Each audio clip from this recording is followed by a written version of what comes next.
இந்த சிம்பனி எழுதுவதற்கு நான் இசையிலே என்னுடைய வாழ்க்கையை முழுவதும் சென்றது.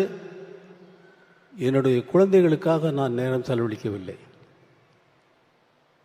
என்னுடைய குழந்தைகளுக்குடைய நேரத்தை செலவழித்திருந்தால் இந்த சிம்பனியை எழுதியிருக்க முடியாது. இதே போல நீங்கள் விரும்பி கேட்கின்ற அத்தனை பாடல்களையும் நான் கம்போஸ் செய்திருக்க முடியாது.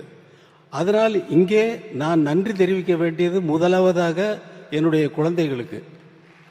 என்னை பொறுத்து கொண்டு கார்த்திக் ராஜா, யுவன் எங்க யுவன் போயிட்டானா?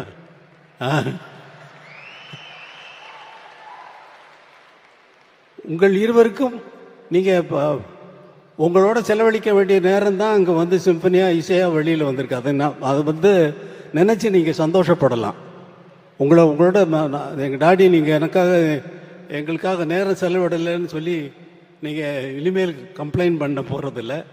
இது உங்களுக்கும் வயசாகிடுச்சு, உங்கள் குழந்தைகள் வந்து உங்களுக்கு சொல்ல போகுது. இந்த இசை எழுதும் பொழுது